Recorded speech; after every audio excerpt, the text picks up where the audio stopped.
नमस्कार दोस्तों, स्वागत है आपका हमारे गजब ज्ञान यूट्यूब चैनल में। एक तोती ने बताया कि अगर आदमी अपनी औरत के साथ 6 काम करता है, उसकी औरत जीवन भर बहुत खुश रहा करती है। हाँ दोस्तों, एक तोती की ज्ञानवर्धक कहानी लेकर के चलते हैं आज आप लोगों के सामने। बड़ी मोटिवेशनल, बड़ी शिक्षाप्रद और बड़ी ही अनमोल कहानी है दोस्तों। जो इंसान अपने जीवन में अपनी पत्नी के साथ ये 6 काम करता है, वो कभी भी उसके परिवार में कलह नहीं हुआ करती, उसकी पत्नी बहुत जीवन भर खुश रहा करती है। हाँ दोस्तों, आजकल आप लोगों ने देखा होगा कि घर परिवार में कलह ज्यादा चलती है, पति पत्नी में मेल नहीं खाता है। पति पत्नी में इतना मेल नहीं खाता है कि वो एक साथ बैठ करके भी खाना खा सके। तो दोस्तों, ऐसी ही एक ज्ञानवर्धक कहानी आप लोगों के सामने लेकर के चलते हैं। तो कहानी प्रारंभ करने से पहले आप लोगों से एक निवेदन है, अगर आप हमारे गजब ज्ञान यूट्यूब चैनल पर नए दर्शक मेहमान बंधु बनकर के आए हैं तो प्लीज हमारे चैनल को सब्सक्राइब करें और हो सके तो अपने परिवार और दोस्तों के साथ में शेयर जरूर करें। और हाँ, वीडियो को पूरा जरूर देखें, क्योंकि जब तक आप लोग पूरा नहीं देखोगे तब तक कोई बात समझ में नहीं आएगी। और आप लोग इस बात को जानते हो कि आधा अधूरा ज्ञान हमेशा खतरनाक साबित हुआ करता है। दोस्तों, बड़ी ही अनमोल कहानी है। तो आ जाओ, आप लोगों का समय ज्यादा बर्बाद ना करते हुए गौर करते हैं कहानी की तरफ। कि किसी नगर में एक राजा निवास करता था। उसके एक बहुत सुंदर बिटिया थी जिसका नाम था रूपवती। रूपवती बिटिया जैसा उसका नाम वैसे ही उसका रूप बहुत सुंदर था। मेरे भैया, उस बिटिया ने और एक तोती को पाल रखा था अपने आंगन में। उससे खेलना, उसके साथ समय बिताना, उसे खाना खिलाना उस रूपवती बिटिया का रोजाना का काम था। मेरे भैया, धीरे धीरे समय निकलता चला गया।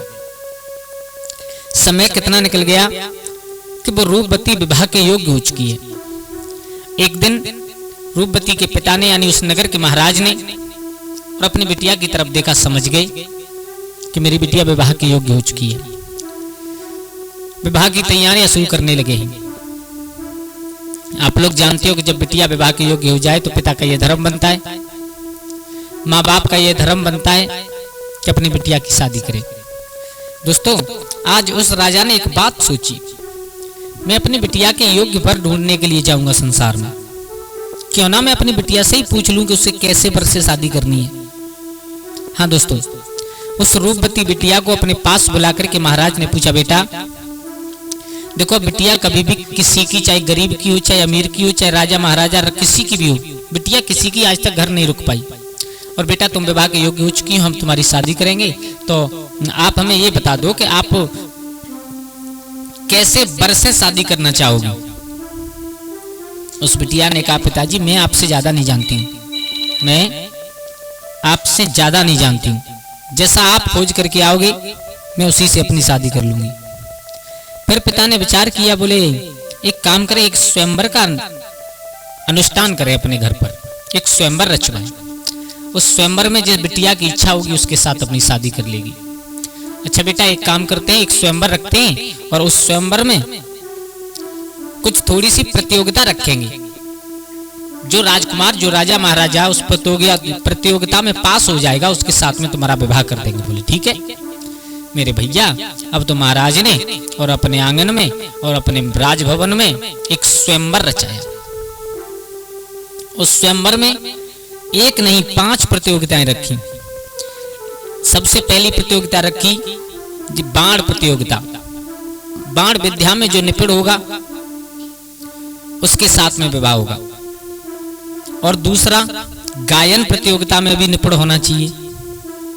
तीसरी प्रतियोगिता, नृत्य नाचने की कला में भी, सुंदरता की कला में भी और ज्ञान की प्रतियोगिता में भी। इन 5 प्रतियोगिताओं को जो राजकुमार पार कर लेगा उसके साथ में और उस रूपवती बिटिया का विवाह हो जाएगा। हाँ दोस्तों, और ये काम सौंप दिया एक जो महाराज के मंत्री थे, उनका बेटा था जिसका नाम था भरत। लेकिन बताएं, जो भरत नाम का मंत्री का बेटा था वो बचपन से, छोटेपन से ही उस राजकुमारी के साथ खेलता कूदता बड़ा हुआ था। तो वो दिल ही दिल में राजकुमारी को बहुत चाहता था, बहुत। लेकिन कह नहीं सकता था, क्योंकि हम एक मंत्री के बेटा हैं और वो हमारे महाराज की बिटिया है। समाज की लाज रखने के लिए, अपने महाराज की इज्जत बचाने के लिए उसने किसी से नहीं कहा। अब देखो समय आया, वही देश दुनिया के राजा महाराजा राजकुमार सब के एकत्रित होने लगे उस आंगन में। प्रतियोगिता रखी गई, सब अपने अपने नंबर से उठ करके उस प्रतियोगिता में भाग ले रहे हैं। कोई अपने बाणों की कला दिखा रहा है, कोई अपना गायन प्रस्तुत कर रहा है, कोई अपना नृत्य कला दिखा रहा है, कोई अपनी सुंदरता से सबको मोहित कर रहा है, कोई अपने ज्ञान से सबको संतुष्ट करने की कोशिश कर रहा है। लेकिन कहते हैं ना कि भगवान हर एक गुण हर इंसान में नहीं देता, किसी में कुछ किसी में कुछ। अब अगर कोई बाण विद्या में आ गया तो वो देखने में सुंदर नहीं है, कोई देखने में सुंदर है तो वो ज्ञान में बिल्कुल पीछे है। अब महाराज, अब मेरे भैया हिसाब ये बना कि जो राजकुमार एक एक कला में सबसे ऊपर रह गए। अब 5 राजकुमार हैं। जो बाण प्रतियोगिता में सबसे आगे था वो भी एक तरफ खड़ा है, जो गायन में सबसे आगे था वो भी एक तरफ खड़ा है, जो नृत्य कला में सबसे आगे था वो भी एक तरफ खड़ा है, सबसे सुंदर था वो भी एक तरफ खड़ा है, और जो ज्ञान में सबसे आगे था वो भी एक तरफ खड़ा है। अब राजकुमारी एक, अब 5 से विवाह तो कर नहीं सकती, और ऐसा कोई नहीं है जिसमें ये 5 गुण हों सबसे अलग। अब महाराज के सामने फिर समस्या आ गई। महाराज ने विचार किया, बोले बिटिया अब क्या किया जाए, अब तुम जानो इन 5 में से किससे शादी करोगी। बिटिया ने कहा, पिताजी हमने पहले दिन कहा था वही आज फिर कह रहे हैं, जो आप कहोगे हम वही करेंगे, मेरी समझ में कुछ नहीं आ रहा है। अब महाराज ने सोचा, बोले एक काम करो, इन 5 राजकुमारों को अपने घर पर रोकें, कुछ दिन घर पर रहने के बाद तब फैसला करेंगे किसके साथ में विवाह करना है। मेरे भैया वो राजा और वो रूपवती बिटिया दोनों चक्कर में फंसी। लेकिन उधर बिटिया का ये काम था कि रोजाना और शाम को बैठ करके जो उसने एक तोती पाल रखी थी उससे अपनी बातें किया करती थी। आज रोजाना की तरह राजकुमारी तोती के पास पहुंची। तोती ने कहा, आज चक्कर क्या है, आज तुम सुस्त कैसे हो, चेहरा तुम्हारा कैसे उदास है। बोले क्या बताया, हम तो बहुत जटिल समस्या में फंसे हैं। बोले क्यों, सारा हाल बताया। बोले समझ में नहीं आ रहा है शादी किससे करें। तो वो तोती कह रही है, सुनो मैं तुम्हें बात बता रही हूं, इंसान को चाहिए, लड़की को चाहिए कैसे लड़के से शादी करे, जो लड़का अपनी औरत को कभी भी समाज में कायल ना करे। नंबर 1, समाज में चलो कोई गलती हो जाती है पति पत्नी में तो कभी भी समाज के सामने उसे दंड नहीं देना चाहिए। अगर दंड देना है तो एकांत में घर आकर के उन्हें समझाएं, सबसे पहला। दूसरा, आदमी को कभी भी अपनी स्त्री को भोग विलास की सामग्री नहीं समझना चाहिए, उस इंसान को कभी भी नहीं समझना चाहिए। तीसरा, घर की कभी भी नौकरानी नहीं समझनी चाहिए औरत को। पुतोती समझा रही है, सुनो राजकुमारी, ये कुछ बातें ऐसी हुआ करती हैं, अगर जिन्हें इंसान अपना ले तो कभी भी जीवन में कलह या विकार नहीं आ सकते। नंबर 4, संकट की घड़ी में कभी भी औरत को अकेला नहीं छोड़ना चाहिए। हाँ, जिस समय संकट चाहे छोटा हो चाहे बड़ा हो, संकट हुआ करता है। संकट के समय कभी भी औरत को अकेला नहीं छोड़ना चाहिए, अन्यथा घर में विकार बहुत पैदा होते हैं। नंबर 5, औरत को कभी भी मारना या पीटना नहीं चाहिए। जितना हो सके उतना समझाना चाहिए बातों से। पीटने से कोई इंसान सुधरता नहीं है कभी भी। नंबर 6, उस इंसान से शादी करो राजकुमारी तुम, जो इंसान अपनी पत्नी को आधा अंग समझ करके चले, अपना आधा शरीर समझ करके चले। क्यों? ऐसे इंसान से शादी करनी चाहिए जो जीवन की समस्याओं से लड़ने के काबिल हो, जो पत्नी का महत्व समझता हो, जो पत्नी को वो सम्मान दिला सके जो उसे पाने की अधिकारी होती है पत्नी, जो समय आने पर प्राणों की बाजी लगाकर भी उसकी रक्षा करे, और जो ये समझता हो कि उसकी पत्नी सिर्फ उसके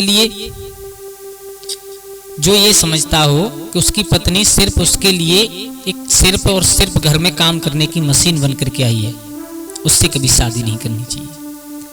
जो पत्नी तुम्हारे पीछे सिर्फ अपने माँ बाप, बहन भाई, अपने परिवार, अपने गांव, अपने शहर, अपनी बस्ती सबको छोड़ करके तुम्हारे पीछे चली आई, अगर तुम उसका अपमान करोगे तो क्या होगा अंदाजा लगाना मेरे भैया। और उसके साथ कैसा आचरण करना चाहिए, जो जीवन भर उसे खुश रखने का प्रयास करता हो, ऐसे पति से, ऐसे इंसान से राजकुमारी तुम शादी कर लो, कोई दिक्कत नहीं। मेरे भैया उस तोती ने राजकुमारी को समझाया। समझाने के बाद राजकुमारी वहां से उठी, अपने शयन कक्ष में गई। रात्रि भर जैसे तैसे लेट करके आराम से रात्र काटी। सुबह हुआ। सुबह होते ही वो राजकुमारी और उन 5 राजकुमारों को लेकर के और कहा जंगल में घूमने के लिए चली। ध्यान देना सब लोग, जब जंगल में घूमने के लिए चली, उधर जो मंत्री का बेटा था जिसका नाम था भरत, वो भरत भी उसके साथ में चला है उनकी रक्षा करने के लिए, 5 राजकुमार की और राजकुमारी की। बातों में बढ़ते चले गए। एक घनघोर बियाबान जंगल में पहुंच गए, लेकिन उन्हें मालूम ही नहीं पड़ा कि हम कहां पर आ चुके हैं। मेरे भैया जब आगे जा करके और जब देखा तब उनकी समझ में आया, बोले हम तो एक बहुत विकट जंगल में आ गए। अब कुछ सोचते इससे पहले ही एक बाघ ने आकर के दहाड़ लगा दी। मेरे भैया उस बाघ को देख करके सभी लोग घबरा गए। सभी लोग घबराए। एकदम भरत जो उन 5-6 लोगों की रक्षा करने के लिए गया था, कूद करके सबसे आगे खड़ा हो गया, हाथ में तलवार लेकर के, और राजकुमारी से कहा, राजकुमारी आप यहां से तुरंत भाग जाइए और इस बाघ को मैं देखता हूं। भरत आगे खड़ा है, लेकिन जो पीछे 5 राजकुमार थे उन्होंने देखा कभी ये बाघ जिंदा नहीं छोड़ेगा। राजकुमारी का हाथ छोड़ करके एकदम उल्टे पैर पीछे की तरफ भागे। राजकुमारी को पसीना आ गया। चलते में आवाज लगाइए, आ जाओ, अगर जान बचानी है तो यहाँ से भागो, अन्यथा ये बाघ हम किसी को नहीं छोड़ेगा। राजकुमारी ने कहा तुम्हें भागना है भाग जाओ, मैं तो भरत की रक्षा करूंगी। मेरे भैया सिर्फ दोनों खड़े के खड़े रह गए।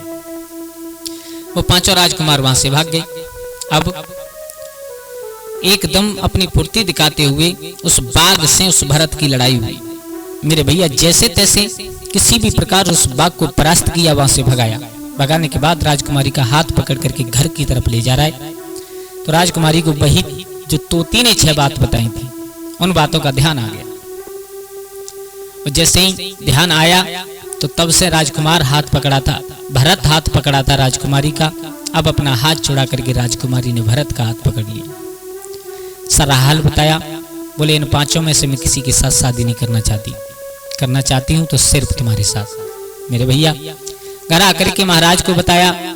उस पिता ने बड़ी हर्ष और उल्लास, हंसी खुशी के साथ में अपनी रूपवती बिटिया का विवाह अपने मंत्री के बेटा भरत के साथ में किया। तो दोस्तों जीवन में इन 6 बातों का हमें ध्यान रखना चाहिए कि ये 6 बातें ऐसी अनमोल हुआ करती हैं। अगर इनको हम लोग अपना लें तो हमारे परिवार में कभी भी कलह नहीं हो सकती। दोस्तों आशा करता हूं ये कहानी आप लोगों को बहुत अच्छी लगी होगी। अगर अच्छी लगी हो तो प्लीज हमारे गजब ज्ञान यूट्यूब चैनल को सब्सक्राइब करें, अपने परिवार और दोस्तों के साथ शेयर जरूर करें। आज के लिए बस इतना ही। कल फिर मिलते हैं किसी एक नई कहानी, एक नई चर्चा के साथ। तब तक के लिए सभी लोग आनंदित रहें, खुश रहें। जय श्री राधे, जय श्री राम।